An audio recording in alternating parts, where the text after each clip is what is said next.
What's going on, Misfit Nation? Welcome back to another episode of the Misfit Wrestling Podcast. I'm your host, Matt, the Misfit. This is your Monday Night Raw review for October the 21st, 2024. Wells Fargo Center, Philadelphia, Pennsylvania. We're going to go into everything that happened on the show. We've seen the return of the Wyatt family, or the Wyatt Sicks, rather. Lillian Garcia returned to the re-announcing duties. We'll talk about why in just a little bit. We're also going to talk about Jey Uso defending the Intercontinental Championship against Braun Breaker. Bronson Reed and Seth Rollins tried to kill each other throughout the show, and it was fantastic. The 2 hours is getting a lot better here. We've seen teases, setups for the women's WarGames side of things. We're going to get into that. And it looks like they are teasing the unfortunate kicking out of Carlito from the Judgment Day. We're going to talk about that much, much more. Please hit the like button, comment down below, hit the subscribe button, youtube.com/@MisfitWrestlingPodcast, Twitter, PileDriverPulse, or @PileDriverPulse, Misfit Wrestling Pod on Instagram, the audio outlets, Spotify, iHeartRadio, Audible, Amazon Music, and Pandora. We just uploaded earlier today, a couple hours before Raw. Last night's episode of the Pile Driver Pulse, I said that was going to go up on YouTube before Raw. It did go up on there, so we talked about a lot of things on that show. We talked about, what did we actually talk about on that show? Let's find out.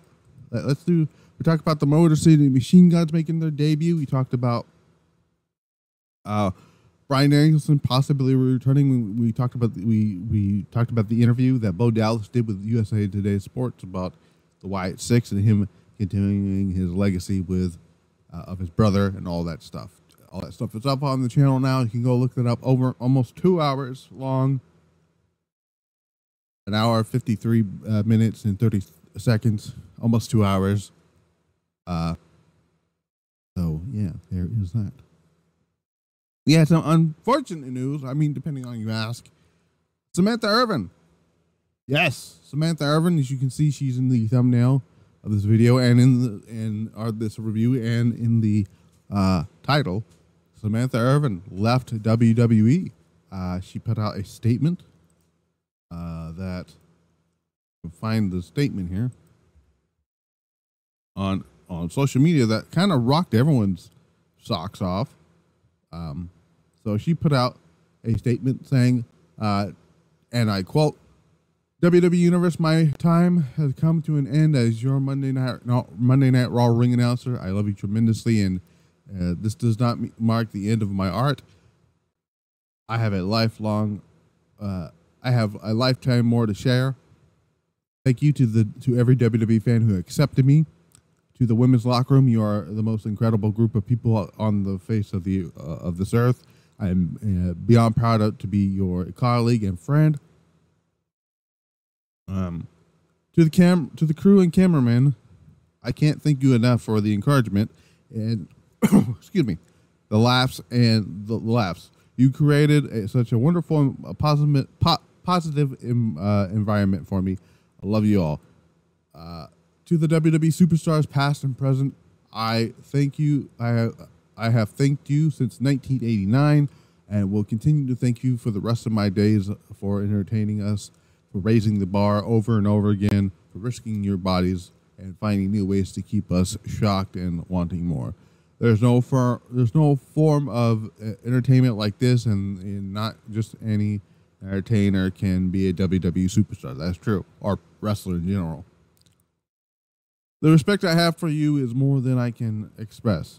Thank you for making it so easy to pour emotion and excitement into your introductions. You are the stars that the stars idolize. It doesn't get any bigger, and I'm proud to have used my voice to let the world know it. Thank you to Paul Heyman, Michael P.S. Hayes, and Michael Cole. I will continue to apply what I've learned from you to every aspect of my career. Thank you for integrating my creativity. I think I said that wrong. I apologize if I did. Thank you to Road Dogg, Scott Armstrong, Gabe Skopolsky, and George Carl Jr. Or I think it's a Carl Jr. I think so. for giving me my first opportunities to rise to the occasion. Thank you to Triple H for trusting me and showcasing me on this platform. Thank you to Mark Henry for giving me a big break. I hope I made you proud. Thank you to all the coaches. She continues. Thank you to all the coaches, producers, medical, writers, talent relations, makeup, for photography, everyone in the, basically everyone employed by WWE for everything you did to help me secure, to help me, for everything you did to help me along the way. To my fans, my entire career, I have been waiting for you. We are meant to be, and I can prove it. Stay tuned. All my love, and still Samantha. So I wish nothing but the best for Samantha Irvin. Before I go to that, PW Insider put out a little update saying, as many of you know, this is from Mike Johnson. As for the many who have asked, PW Insider has confirmed that with multiple sources within the company that ring announcer Samantha Irvin resigned from her position. Irvin quit the company. We're told WWE was made aware earlier today.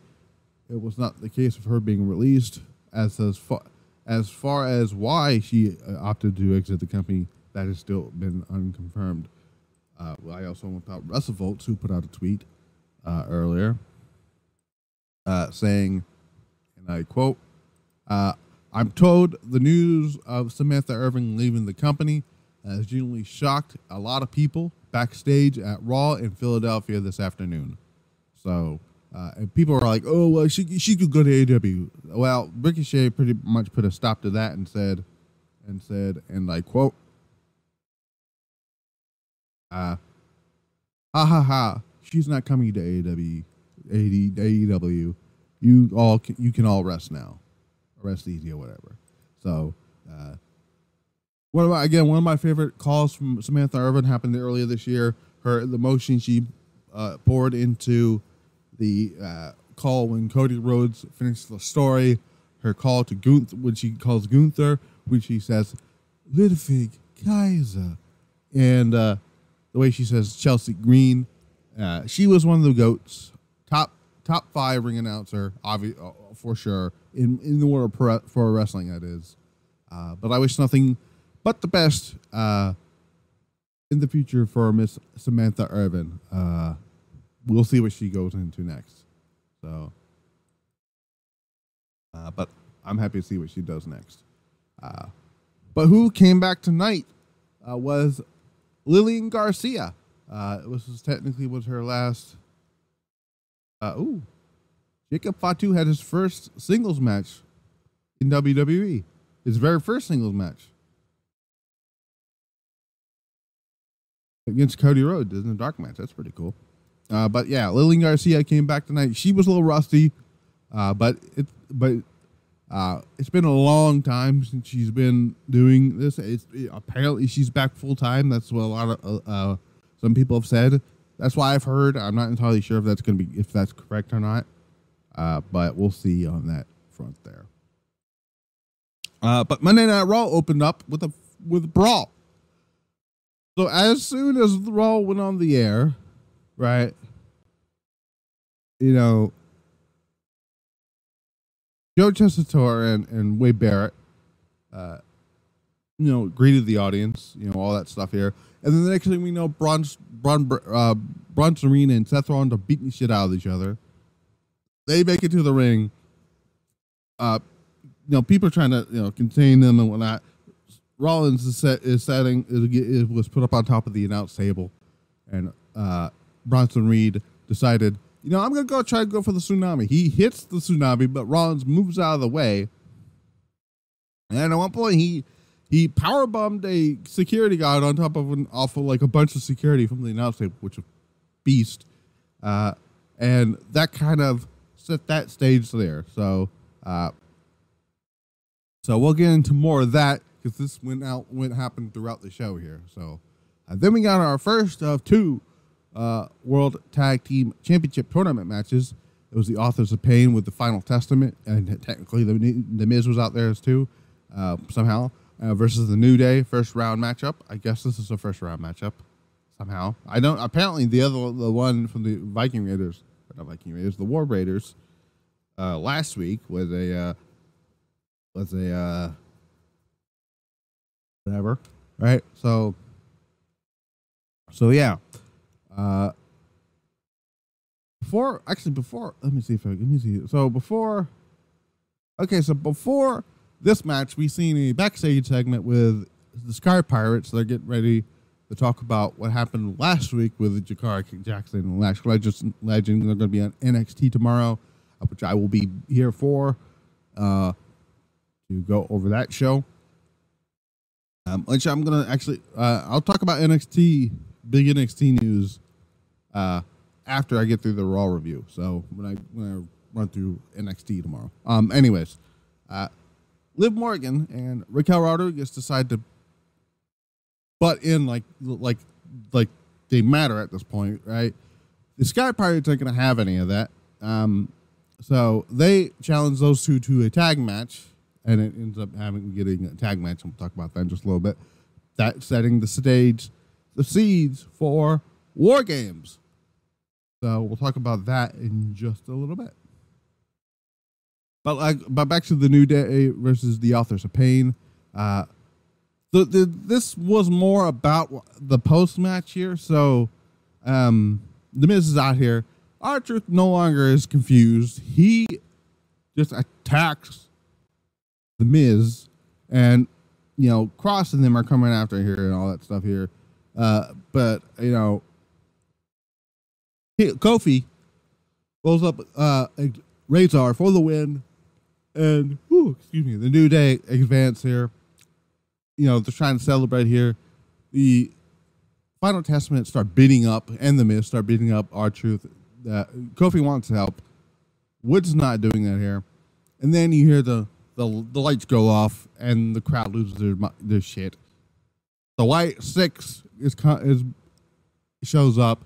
You got Nikki Cross on the top turnbuckle with Gacy on one end, Rowan on the other on one end, and then Loomis on the other end. Nikki Cross comes flying off the top rope with a high crossbody onto Scarlett. They start brawling out the ring here, and everyone's taken out. Loomis is taking out Cross. They're all getting taken out. The Wyatts did a double power bomb, like a double power bomb-ish thing on one of the AOP members to the Timekeepers area. And while that's going on here, you have Paul Ellering in the ring, towering right in the corner there. The Miz is still in the ring. The rest of the Final Testament and the Wyatts roll up near wherever they are. They disappeared. Miz thinks he's safe. Next thing you know, Uncle Howdy appears from the other side here, getting ready to go to attack the Miz, and Ellering shoves Miz out of the way, and Howdy locks in the mandible claw on Ellering and puts him to sleep. And the crowd loses their shit. They're chanting, "Holy shit!" So this is happening now. The Wyatts' next program is now officially in the books. Wyatt Sicks, Final Testament, and the Miz. There's a lot of matches you can do here. The big match. Obviously, it's going to be down the road during this. It's going to be the Miz, not the Miz, Howdy versus Karrion Kross. I think they're going to get Howdy and Miz out of the way, and they're going to do Howdy and Cross sometime later this year. But also, you can do mixed tag matches between Howdy and Nikki Cross versus Karrion Kross and then Scarlett. Scarlett and Nikki Cross can have matches now. AOP can wrestle either Rowan and Gacy and Loomis, Rowan and Loomis. That can be an option too. Howdy can team with either Loomis, Gacy, or Rowan to take on the AOP. You can do a full 10-person tag match if you want to. A lot of options you can go for. Though I think this is going to be the time. I think Survivor Series is when the Wyatts are actually going to wrestle on the show finally. So I think that's going to be great. This should be a make-or-break situation here for Karrion Kross. We'll see. and the Final Testament. People for once are actually invested in what they're going to do with the Final Testament. The Wyatts are still over, so that's good stuff there. That was some good stuff. We got back from break. That we see Adam Pearce is going on about what's going on with Bronson Reed and Seth Rollins. Bronson approaches Adam Pearce, try to get some word. Is blindsided by Seth Rollins, and they go to the next match here, which is Sky Pirates versus Liv Morgan and Raquel Rodriguez with Jakar Jackson and Lash Legends, which I didn't know they were in the crowd, but they were there. This match was not very good. Raquel sucks. Liv Morgan sucks. I'm sorry. Raquel Rodriguez is one of the worst goddamn wrestlers I've ever seen in my life. And it still pisses me off that the Triple H is trying to make this woman a thing. She's not it. Liv Morgan is not a very good. This is boring. This was boring. There's a lot of botches here. It says a lot when Io Sky is more over than your women's champion in the same match. That's all I'm going to say there. DQ finish. Lash Legend and Jakar Jackson beat up Damage Control. Now they're looking at fucking Liv and Raquel. Rhea comes out and beats the shit out of all of them. Right? Just in this fucking feud. But this is pretty much set up the WarGames match. Obviously, you're going to have Liv and Raquel on one end. They're probably going to have the other team be Lash Legend and Jakar Jackson, maybe. And then, obviously, Rhea's going to be teaming with Damage Control. Hopefully, Dakota Kai is back in time for a WarGames. Because if not, they're going to have to get Lyra Valkyria. So, we'll see. We'll see on that end here. So then we go back to more chaos backstage while Seth Rollins approaches Pierce, and then Bronson starts beating the shit out of him, and Pierce has had enough. So he makes an official crown jewel. It's going to be Seth Rollins and Bronson Reed. That should be an excellent match. I'm surprised they're not going with a stipulation there, but we'll see. I don't think it's going to be a one-off match here, so there's that. American Made loses again. Yes, they're losers. Maybe wow, they are losers. LWO gets the win here. Dragon Lee gets the win here. Tags delivers a frog splash from Julius for the win. It was a match. I guess this could be a program too. I guess, who knows? Whatever. Yeah. There was no follow up there on the Wyatt Sicks stuff, but there was a backstage segment with the Wyatt Sicks. Let me see if I can find it here. Basically saying, I gotta get out of here. Like, you should too here. And Cross is like, one of my men just took a bullet for you. So it's either you're gonna be with us, or you have to go through the Wyatts by yourself. And it looks like they're going to talk strategy with the Wyatts, with the Final Testament to do some stuff there. So, yeah. Main event time. Jey Uso defending the Intercontinental Championship against Braun Breaker. This match was more about the last few minutes of this match. So, we get back from break here. Jey Uso notices Jacob Fatu and Solo Sikoa, who Jacob Fatu I don't think has been on Raw yet, so this is gonna be this is very interesting here. They emerge with tickets in their hand somehow. Look, if you're the tribal chief, why the fuck you buying tickets for? I don't remember Roman Reigns when he showed up on Raw. I don't remember him fucking buying tickets. What? Anyway.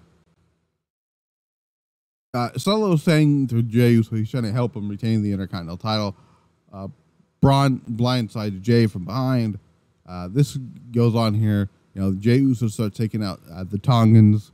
And then Breaker looks to spear Jey Uso. Jay moves out of Solo pushes Jay out of the way. He takes the spear. Jacob Fatu sees this, and we see a stare down between Jacob Fatu and Braun Breaker. I'm like, let's fucking go. Give me that. Please give me that. And then Jey Uso should have already lost the championship by disqualification by this point, because he ended the epicness that was Braun Breaker versus Jacob Fatu tease. I cannot. That match has got to happen at some point there. So then the Tongans distract Jey Uso again, and then Jacob Fatu hits Jey Uso with a super kick, sends him back into the ring. Braun Breaker laughs about it. Braun Breaker hits the spear. 1, 2, 3. Braun Breaker is the new Intercontinental Champion. So, yeah. So that happened. That was Raw, right? Basically, that was Raw. Yeah. That was Monday Night Raw. Raw this week I thought improved. And there were, I forget the Judgment Day segment. So the Judgment Day, Carly was, I guess, going to have a match with Gunther at some point. They did some racist fucking shit with Carlito. I'm not going to acknowledge that. That was fucking kind of stupid. But when Damian Priest also confronted Gunther and saying, after Crown Jewel, I'm coming back for my World Heavyweight Championship. So somebody asked me, who do I think is going to be champion come when we get to WrestleMania 41? Who's going to be champion still? Cody Rhodes or Gunther? Cody Rhodes is going to be champion. I do not see Gunther. I would be shocked if Gunther goes to WrestleMania as the champion.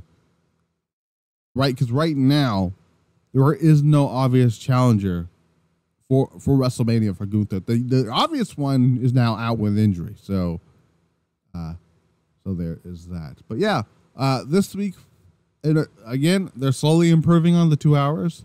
But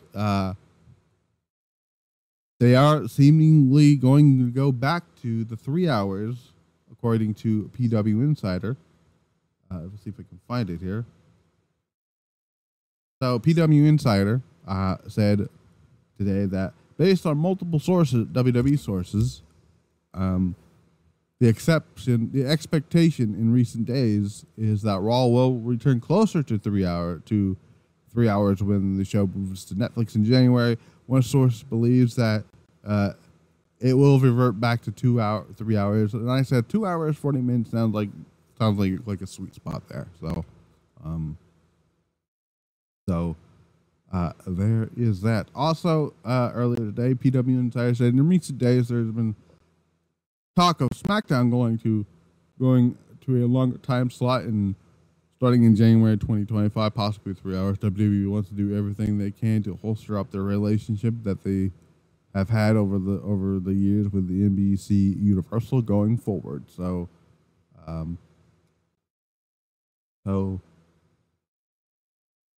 there is that. Asuka.